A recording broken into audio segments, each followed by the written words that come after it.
Somewhere in Nebraska, a truly wild storm blew in out of nowhere. In seconds, the rain turned into ice. The temperature dropped so fast that the trees, the lampposts, the highway signs, the road, and my windshield all turned into one solid sheet of ice. I pulled off because I could no longer see. And then the car went freezing cold. No heat, no defroster. And when I walked around to the front, the entire grill was completely frozen. So I did what the truckers all around me were doing. And I stood on the side of a frozen highway and kicked ice off of my truck in the middle of a pandemic, alone, with three little dogs watching me from the window. And a few miles later, I had to stop and do it again. And that time, the road was so slick, the tires would barely grab to pull me back onto the highway. It was one of the wildest moments of my 34-hour drive across the country that had stopped. Good evening, day 42 of Turquoise Rising. Let me back up. It was April 1st, 2020, and the world had stopped. And New York was the epicenter. And I had been living on my 9-year-old son's bed, working 12-hour days on a laptop for a brand new job 2,000 miles away. Managing director for a treatment center in the mountains of Colorado. I had started that job just a few weeks prior, and everything shut down. And after just a few weeks in that room, across every time zone, I knew this was not going to work for me. We all actually thought COVID would last maybe 3 weeks, a month. So I called my CEO and I said, how would you feel about me coming out to the facility? He said, are you serious? And I said, yes, dead serious. I have 3 little dogs. And he said, I'll find a place for you. How soon can you come? Because motion has always been my medicine, I packed the car. And I had one rule. I was not driving a car with New York plates across the country. The whole country knew New York was literally ground zero for COVID. And I was certain that I was going to be pulled over again and again with New York plates. So I found a Pathfinder with Georgia plates and loaded 3 dogs, pillows, blankets, and a cooler of food. Hotels were off the table in COVID. And I left in the evening to drive straight through. My GPS said 29 hours, and it took me 34. I had never driven that far alone with no one to split it up. And my brother said he knew he could do it. And I was like, oh, I think I can do it. And I said, well, you might have to pick me up in Indiana. And that was half a joke. But the truth is, the first 8 hours were easier than I actually expected. And I drove right through the night and right through Indiana thinking, I've got this. And then I hit Iowa, and a state trooper pulled me over for doing 7 miles an hour over the speed limit. And I dreaded handing him my license because the second he saw New York, the questions started.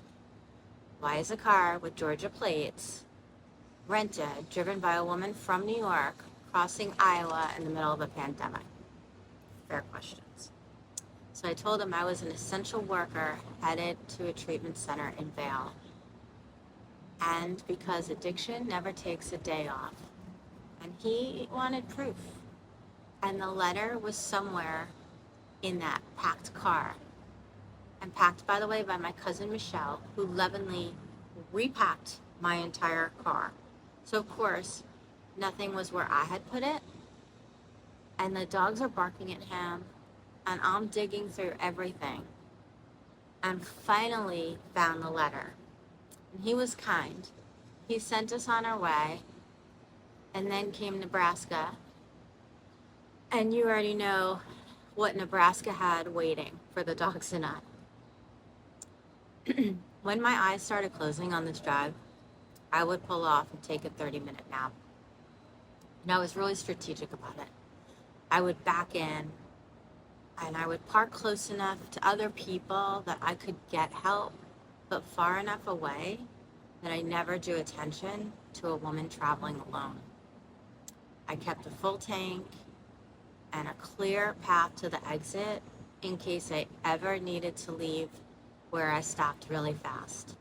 And I set a woman's brimmed felt hat on the headrest beside me with a scarf wrapped beneath it, so anyone that glanced into the car would think that there were two of us in the car. And then I would push my seat all the way back and lay the 3 little dogs across my chest. And my last thought every single time was, I can't believe I'm doing this and sleeping on the side of the road or in a gas station. All of it, the Georgia plates, the hat on the headrest, backing into every single stop. That's simply how I move through fear. I embrace it. I prepare for the unknown with the best strategy I have, knowing full well I never have all the answers. I am a planner and a prepper to my bones, and I'm also the kind of woman who takes the leap anyway. I'll do anything I can to be ready, and then I let go. And I do my best with whatever comes. And that, out there, I was never truly alone. My phone rang the whole way across the country. My brother called the most. My friends Maureen and Allison, my Aunt Arlene, and my cousin Michelle called me a lot. And every call passed the miles and let me narrate the whole country out loud. Every city, every landmark, every endless mile marker. I was so grateful for every one of those calls. And the final stretch into Vail was the hardest part of the whole drive. A monster snowstorm had closed Vail Pass. So I had to take the back roads, Highway 91 over Fremont Pass towards Leadville, then 24 west towards Vail to get back onto I-70 and come back past Vail, come back at it. And that whole way was crazy. And then I finally pulled in treatment center and I met the director of nursing.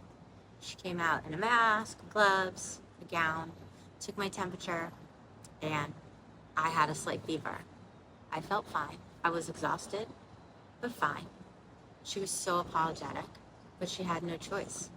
A COVID test and a 5-day quarantine at the house until the test came back negative or 5 days was up.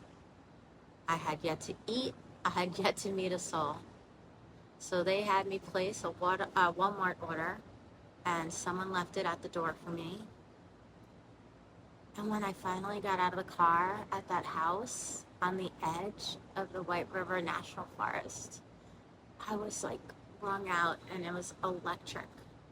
The dogs and I walked all of it. The house was massive. The forest was vast and beautiful.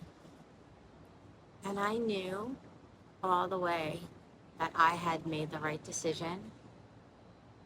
And I knew in my heart I could make that drive on my own, but I was so relieved. I was grateful and I was hopeful, but yet conflicted, because I was out there breathing mountain air while everyone I loved was locked down at home, and I missed them terribly. And I just wish there was a way for both worlds to exist at one time, and that they could all see it through my eyes. All of them at home just kept telling me, stay out west. There's nothing to come home to yet. So I stayed. Almost 7 months. Motion is my medicine. I drove away from a borrowed room from my cousin from her son's bed until the unknown, back to Colorado, a place that's always set me free. Somewhere on that road, the adventure in me woke all the way back up. I'm Kimberly Sheahan, founder of the Turquoise Collective, and this is my reinvention. 90 days, unfolding live and unfiltered, built on a camera, one day at a time. Most mornings, Rico and I walk the beaches in the Intracoastal Palm Beach, where I voice record my thoughts, my stories, my reflections, and I chase the light. Then I write them. From the balcony, right here, I hit record and share it. This is day 42. If you're in your own reinvention, come walk with Rico and I. Subscribe below and rise out loud.